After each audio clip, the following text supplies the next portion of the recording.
little bit over time, gave me a bit more time to sit around and wait for doing this introduction. Thank you first of all to Annie, Anna, Nicholas, and the team from Capital Link for inviting me to Shanghai and to the Capital Link conference today to speak on a topic that at least we are very passionate about at 044. The incoming regulations of FUELEU and the still fairly recent regulations of EUETS. So my name is Ronny Waage. I am the Global Head of Sales for 044. I'm based in our Singapore office. And for those of you who are not familiar with who we are, I figured I'd start with a very brief introduction of 044. So we are a technology company and a solution provider to the industry. We were first in the market with a software solution for owners and operators to manage EUETS. We have also developed a solution for managing CII. And we very recently launched our FUELEU Maritime module at the SMM in Hamburg. Which has been well received and something we're having a lot of conversations around these days. We believe in the importance of being able to manage all of your regulatory and environmental challenges, the reporting, the settlements, everything that happens around it in one place so that you can manage it strategically and across your fleet. I'll get a little bit back to that later. Also showing a handful of our clients on this first slide where we do cover all segments and work with companies worldwide.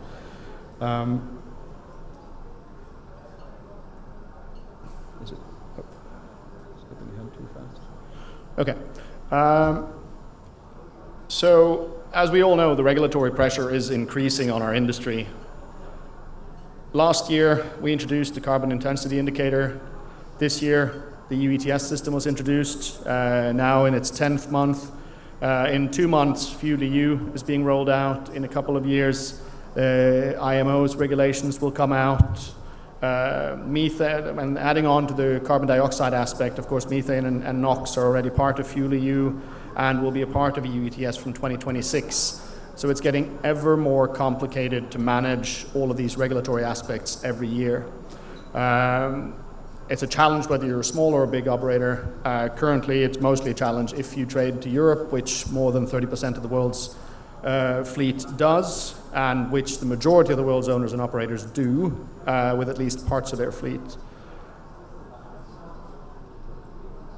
And so we believe that to manage this, it's not just one factor anymore, it's 2 factors, 3 factors, 4 factors, multiple factors.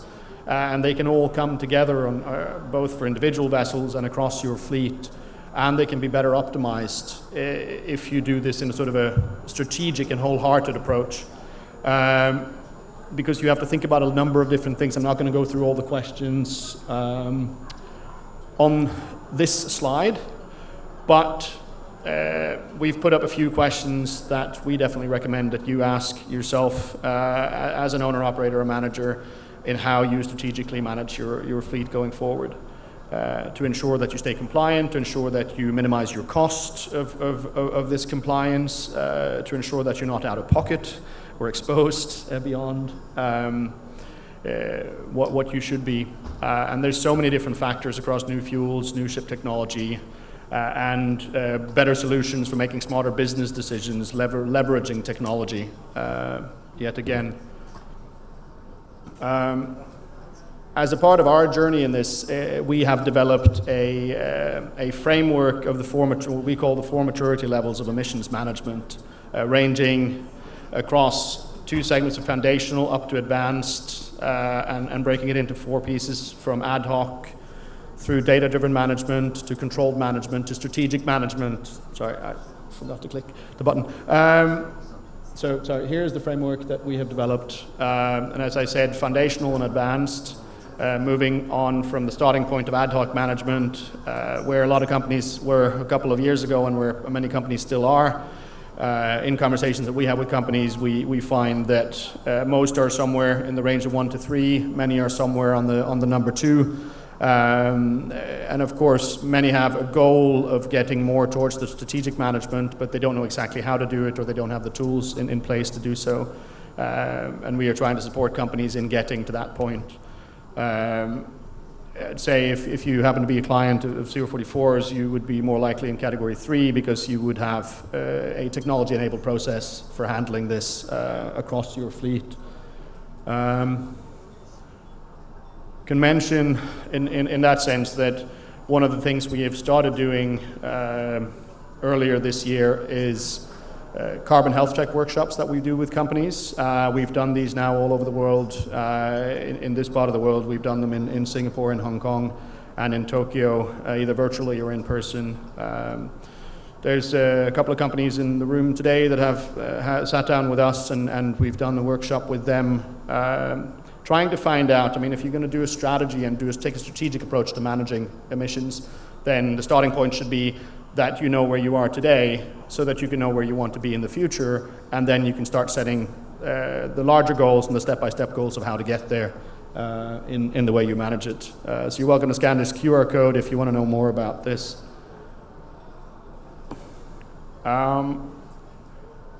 That takes us to EUETS. I will touch briefly on that and speak a little bit more on FUELEU. Given that this is a fairly short talk, we won't be going into the depths of any of these, but you can always approach me afterwards or later on if you have any more specific questions. We talk to a lot of companies about this because this is what we work with, but we still find that a large number of companies are in some level of a wait-and-see position on this. A few have detailed processes and software solutions in place.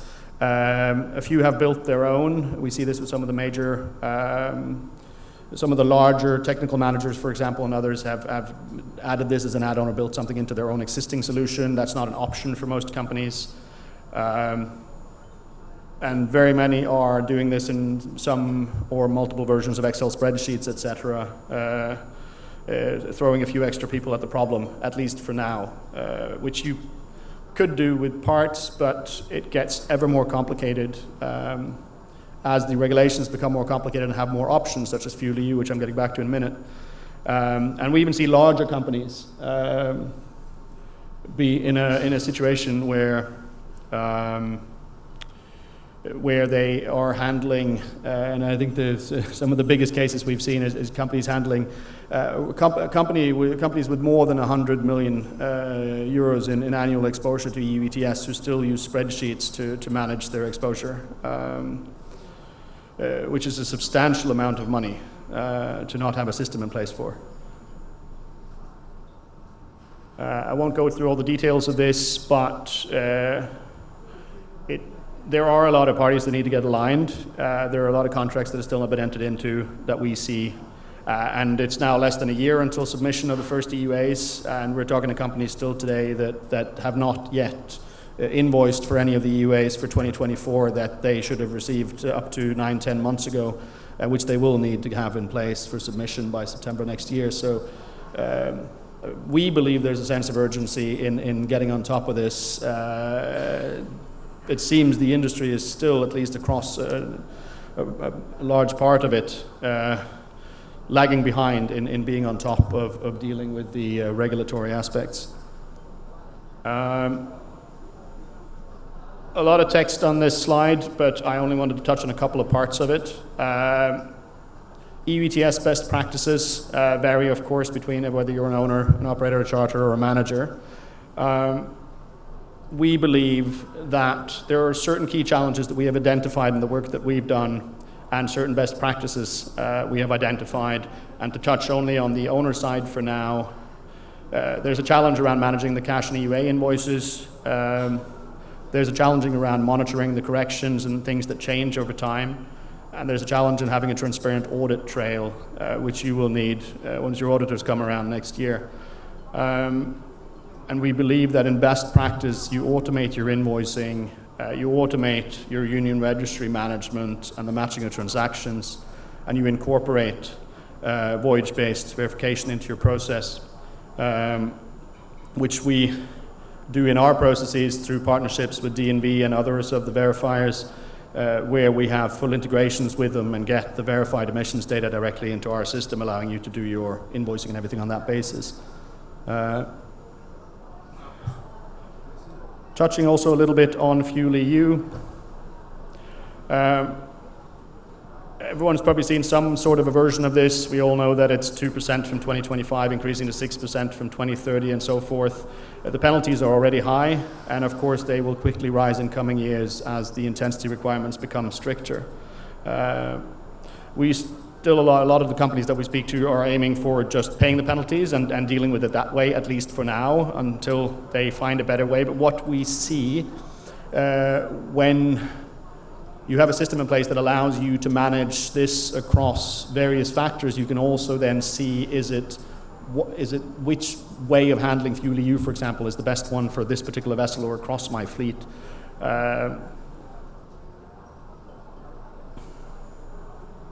And of course, there are three main challenges the way we see it.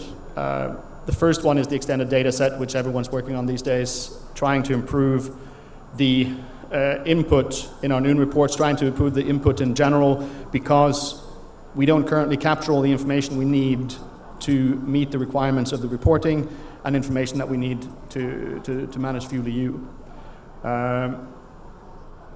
And this is in part, of course, in great part, because it is a well-to-wake measurement versus EUETS, which is only tank to wake.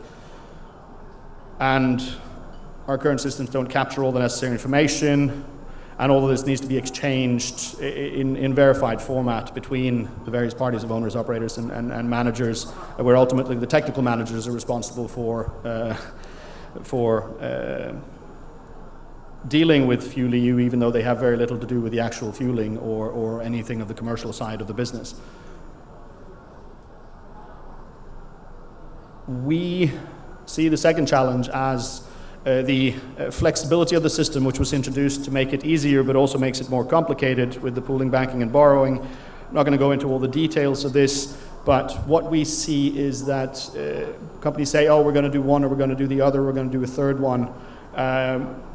But there is a lot of value in being able to put these up against each other in a full overview, where you actually see which ones of these are better for you, better for this specific vessel, better for this specific fleet, etc.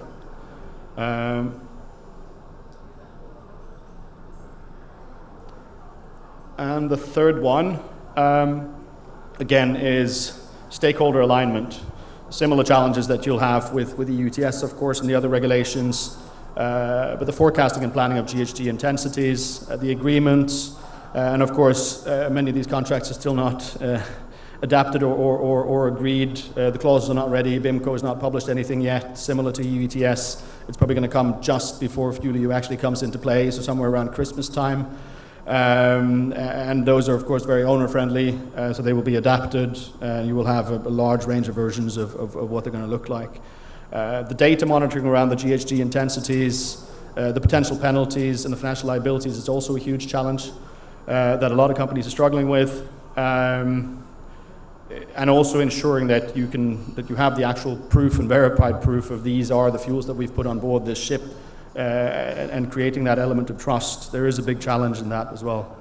And another thing that we're seeing a lot of now is that charters, particularly the larger ones, are ensuring that they own the right to pool the surplus that they have, in a sense, paid for on a vessel that they charter in, so that when you as a technical manager sit there at the end of the day, you don't control any of the surplus or anything of the fleet that you're dealing with, because someone else owns it or owns the right to do something about it.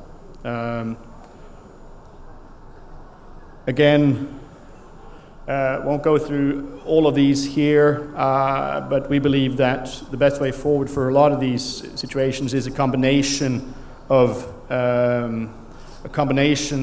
different compliance approaches to dealing with FUELEU. Of course, the compliance planning process is complex, also because there's a lot of information that's unknown about where your vessel might be trading, etc. So it's difficult to plan entirely ahead. I will skip this one for now in the view of our time, and just talk briefly about how we believe this can be solved in the best way possible. So putting a system in place where you can predict your emissions, your GHG intensity, and your energy use on vessel basis and fleet basis. Through this, you can develop a strategy which you can do on a multi-year basis and picking the optimal strategy across regulations, across CII, EUETS, FUELEU, give it 2 years, IMO, and others down the road. Then you can execute and monitor the strategy that you've set, meeting your obligations, monitoring your agreements, your emissions, your GHG intensities, your costs, your pool performance, and on the basis of this, further improve. And so the circle continues as we drive towards decarbonizing our maritime operations. Just touching briefly, being my final slide, we published this about 8 months ago. It's been used extensively. It's a very basic calculator, but it's been used extensively from all over the world for the more simpler versions of this, of like what will the penalty be like, what is the intensity like, using a certain combination of fuels on the information that you have. You're very welcome to check it out. This is sort of the very, very plain basics of the system that we built for FUELEU. But this is one way to do the quick benchmark check on something if you're working on a charter party at the moment. So I think with that, I mean, in conclusion, I would like to say just that the regulatory operating environment is getting ever more complicated. And we believe firmly that the only way to really manage this as it gets ever more complicated is to leverage technology in doing so. So with that, I'd like to say thank you again to Capital Link for inviting me to speak here today in Shanghai. Always nice to be back in Shanghai. And thank you again to everyone for your attention. And if you have any questions on FUELEU, EUETS, or anything around the regulatory aspect, please reach out to me after the event or in the break. Thank you very much.